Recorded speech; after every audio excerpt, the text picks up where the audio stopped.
थोड़ी देर में स्टार्ट करूँगी।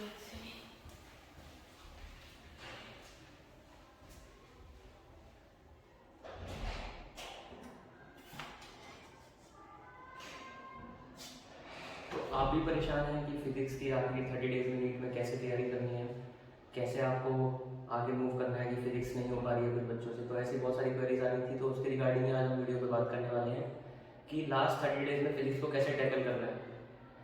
तो हम बात करेंगे ऐसे दो चीज़ों के बारे में कि कुछ बच्चे ऐसे हैं कि जिनका सिलेबस कवर हो चुका है, कुछ बच्चों का सिलेबस कवर नहीं हुआ है।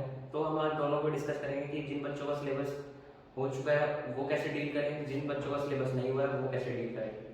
तो पहले बात करते हैं कि जिन बच्चों का सिलेबस हो गया है, ऑलमोस्ट कवर हो चुका है, तो पहली चीज़ क्या है बच्चों कि अब आपको फाइनल टच देने की बारी आ चुकी है कि आपको फाइनल टच कैसे देना है उस चीज़ के ऊपर, आपको फिजिक्स में फाइनल टच कैसे देना है। तो मोस्ट इंपॉर्टेंट थिंग आपके पास क्या है कि अब आपके पास 30 डेज बचे हैं। अब आप बार बार पूरी बुक को रिवाइज नहीं कर सकते।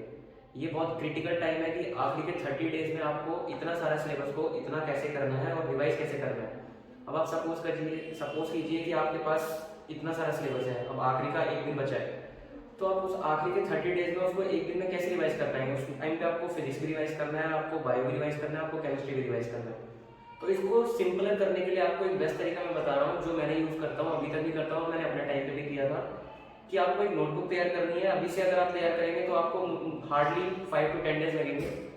आपको जितने भी फिजिक्स के इंपॉर्टेंट क्वेश्चन हैं या फिर जितने भी आपको फॉर्मूलाज हैं, जितने भी आपको इंपॉर्टेंट चीज़ें लग रही हैं, एक शॉर्ट कॉपी बनाइए। उसमें जितनी भी आपको चीज़ें लगता है कि मेरे को एंड टाइम पे रिवाइज करने की जरूरत है और जो हाईली वोलेटाइल टॉपिक्स हैं उनको आप नोट डाउन करते रहिए कॉपी में। तो एक बात आपकी ये हो गई। दूसरा आपको क्या करना है, फिजिक्स ऐसा सब्जेक्ट है ना कि जो हम रात में नहीं कर सकते और हर बच्चे का अलग अलग होता है कि कैसे करना है। तो आपको क्या करना है फिजिक्स में आपको मॉर्निंग में सबसे माइंड उठ के सबसे ज़्यादा फ्रेश होता है। ये साइंटिफिकली प्रूवन भी है कि सबसे ज़्यादा फ्रेश होता है। आप मॉर्निंग में योगा करिए, मेडिटेशन करिए, थोड़ा ब्रेकफास्ट करिए, उसके बाद आपको फिजिक्स उठाना है। फिजिक्स के आपको क्या करना है, सबसे पहले जिन बच्चों का सिलेबस हो रखा है मैं उनकी बात कर रहा हूँ। आपको फिजिक्स के लिए एनसीईआरटी के जितने भी क्वेश्चन हैं आपको वो सारे आप लगाना शुरू करिए चैप्टर वाइज। उससे आपको क्या होगा, क्योंकि एट द एंड देखो सिलेबस नीट में क्या आने वाला है, सीबीएसई का ही आने वाला है, एनसीईआरटी से ही कवर होने वाला है। तो आपको एनसीईआरटी छोड़ने के लिए तो आपको कहीं पर भी आपको कोई डाउट नहीं आना चाहिए कि आप एनसीईआरटी छोड़ के जा रहे हैं। तो एनसीईआरटी के क्वेश्चंस आपको सारे करने हैं। प्लस आपको फिजिक्स के प्रीवियस ईयर्स के 10 to 20 ईयर्स आपको जितना भी ईज लगे आपको कि 10 ईयर्स के करने हैं कि 15 ईयर्स के करने हैं, तो आपको वो क्वेश्चन अटेम्प्ट करने ही करने पड़ेंगे। उससे क्या होगा, आपको ये पता चलेगा कि पैटर्न कैसा आ रहा है एग्जाम का और आपको कैसे क्वेश्चंस डील करने हैं, वहां पर कैसे टैकल करने हैं, कैसे टाइम के साथ डील करना है आपको, ये आपको आना चाहिए। थर्ड थिंग कि that you have to note down everything, जो मैंने अभी बता चुका हूँ आपको कि नोट डाउन तो करना ही करना है। प्लस आपको टाइम मैनेजमेंट करना है उस टाइम पे एग्जाम में। आपको सबसे पहले जब आपका नीट का एग्जाम होगा, नीट एग्जाम डे होगा, तो उस टाइम पे आपके पास सबसे पहले आप बायो ही टैकल करोगे, देन केमिस्ट्री, ये ऑर्डर आपको फॉलो करना है, देन आपको फिजिक्स करना है। फिजिक्स में आपके पास अब इतना टाइम होना चाहिए कि आप उतने लिमिटेड टाइम में आप सारे क्वेश्चंस को कैसे फास्टली सॉल्व कर पाए। तो उसके लिए आपको क्या करना है, मॉक टेस्ट देने हैं, एक ग्रैंड टेस्ट देने हैं, उसमें आपको अपनी स्पीड आपको गेन करनी है और जितनी भी मिस्टेक्स हो रही है आपको रिव्यू करना है वो test after giving every exam, means every mock test आपको रिव्यू करना है। तो ये तो सारी बात रही कि जिन बच्चों का सिलेबस हो गया है। तो अल्टीमेट गोल क्या है आपके पास, PYQs करने हैं आपको 10 to 15 ईयर्स के, जितना भी आपको अच्छा लगे, 20 ईयर्स के भी कर सकते हैं। आपको फिजिक्स के एनसीईआरटी के क्वेश्चन करने हैं। आपको दूसरा, आपको एक स्मॉल कॉपी बनानी है जो आपको बार बार आपको उसको रिवाइज करना है, हर दिन रिवाइज करना है और एग्जाम से एक दिन पहले आपको वही रिवाइज करना है, उससे ज्यादा आपको रिवाइज नहीं करना। आपको ये रहेगा हाईली वोलेटाइल रहेगा, आपको कम रिवाइज करना पड़ेगा और जो 2 साल में आपने मेहनत करी है वो आपकी वेस्ट नहीं जाएगी अगर एक आप कॉपी मेंटेन करते हैं।